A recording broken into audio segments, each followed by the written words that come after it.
Yan, andito tayo ngayon. Update tayo sa bahay ni Mia. So, we're here. Let's see. Ano naman ang nangyari ngayon dito sa loob ng bahay niya? Kamustahin natin. Kagagaling ko lang ng... Ayun. Ang dami pa rin nagpupo na mga ibon. Baka may mga ano naman. Yan. So, nandito na tayo. Nakaraan kasi, may ibon dito na nakapasok. So, nawala siya. Dito na lang siya nanigas. Siguro kasi hindi siya makalabas. On muna natin yung switch. Then, at saka yung refrigerator niya. Yeah.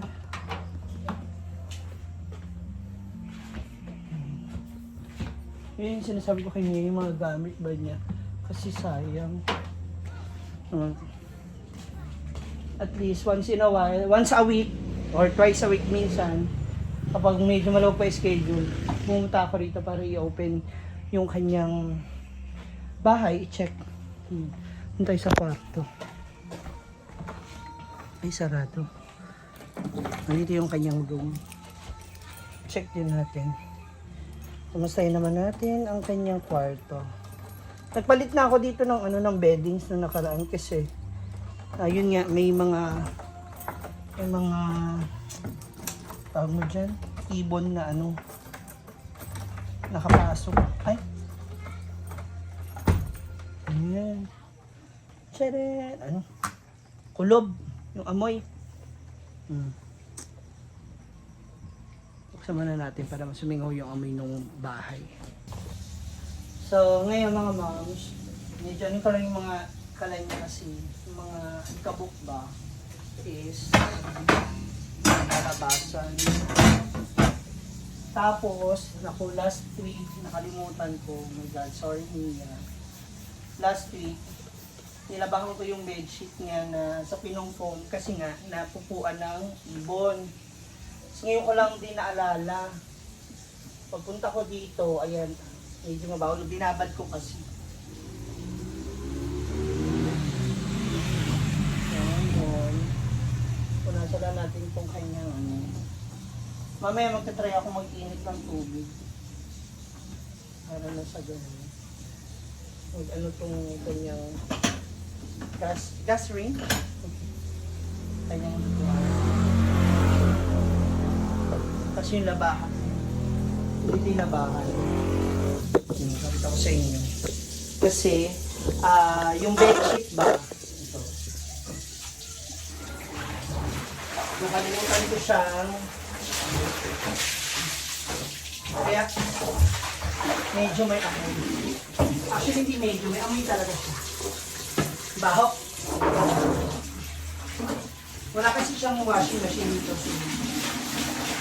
Naisip ko lang talaga dapat siyang ibabad. Kaya lang nangyari. Nabaho. Yung amoy kasi ilang araw siya nakababad. So mamaya, sasabunan ko lang siya muna ng sandali. Tapos bago ko siya banlawan. Tapos diretso ko na siya nasampay. So unahin muna natin yung kwarto ni Mia kasi dito, ayun, bumabas yung mga white. Yan yung mga pupo ng ibon, yung nakaraan. So nakapasok, hindi ko kasi nasara to. So ngayon, regular na natin siya isasara para nasa ganun. Hindi na sila makapasok dito. Naglagay ako ng water na may konting sunroofs para yung bacteria ba mapatay siya.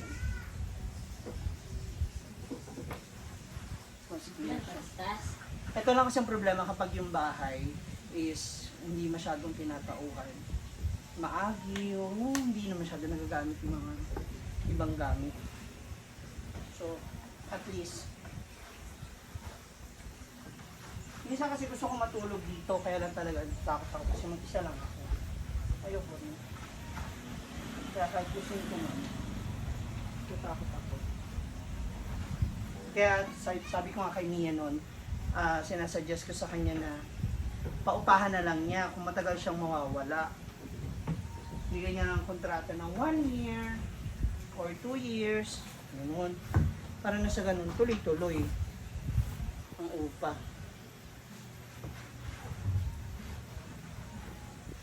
And this time, dito tayo sa CR.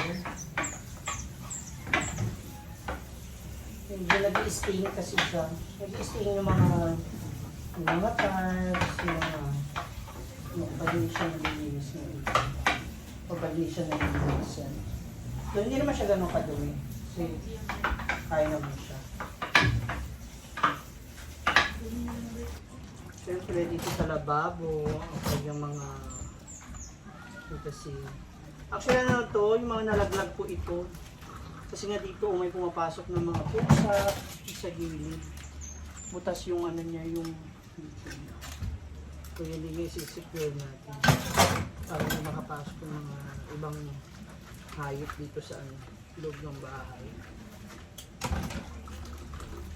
Pili ko nandiyan pa rin yung ano, yung toko sa loob, sa taas. Nakatago lang yun dun sa gilid-gilid. Dito na siya namahay. Dito na siya tumira. May border na pala si Mia.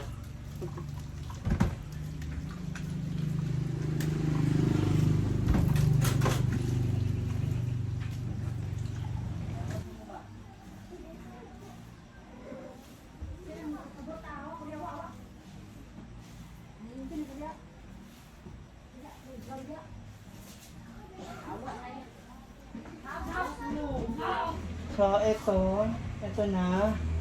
Dumating ang bills ng kuryente ni Mia. So, for this month, meron siyang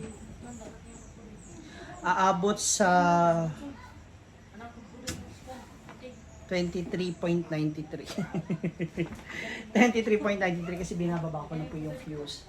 So, isa sa mga kasi tinanong ko yung si Palco kasi nung inayos nila po yung kuryente namin sa pwesto, ang iniisip nila baka daw kaya malaki, it's because baka may grounded na gamit si Mia. So, isa rin yun sa mga iniisip ko kasi itong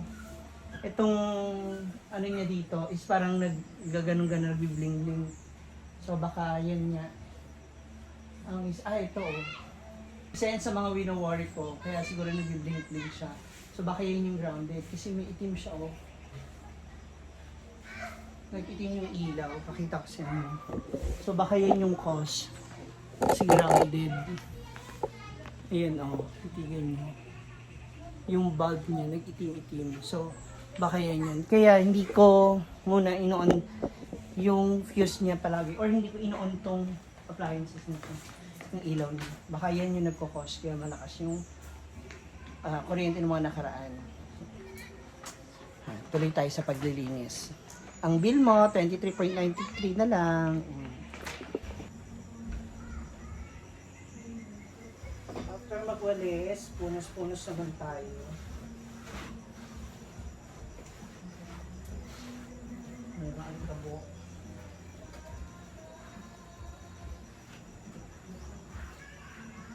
Mamaya tatawagan ko si Mia kasi nakita ko sa kanya itong bahay niya.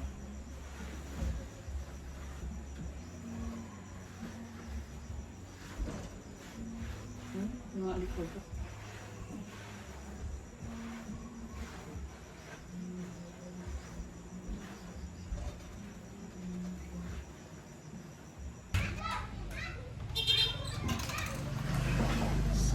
Ayan na, fresh na tayo from the bath. Ay, basa pa yung damit ko. So ayan na, tapos na tayo. Kasi kanina po pawis na pawis talaga ako sobra. And now, natapos na tayo mag-refresh. Balik na tayo sa Hinaguan Farm. So that's all for now. Ang pag-maintain natin sa bahay ni Mia Caloocan. So again, hindi ko pa rin masasagot kung kailan po makakabalik si Mia dito sa saan. Kasi, well, based sa post niya, sabi niya, hindi na raw siya babalik ng Hinaguan. Well, paano naman tong bahay niya dito, di ba? Sayang naman yung mga gamit niya and everything. So, ayun. So, sa ngayon, ang alam ko lang, kapag magkausap kami is, busy talaga siya sa pagmamanage, sa pagpapagawa sa bahay nila sa Ilocos at yung ancestral house nila na minana ng parents niya mula sa kanyang mga lolo't lola. So, dito muna tayo. Pahinga muna ka ng very, very light. The later, fly na tayo. So, again, this is Ma'am Shi G. Please do like, follow, share, subscribe, and comment down below na rin kayo dyan sa ating comment section, mga moms. Ayan, kung ano ba mga dapat gawin dito. Well, kahit naman ano yung suggestion natin or comments natin regarding kung anong gagawin ko sa bahay ni Mia, still, siya pa rin naman na mag-decides since siya yung may-ari. So, for now, bye-bye!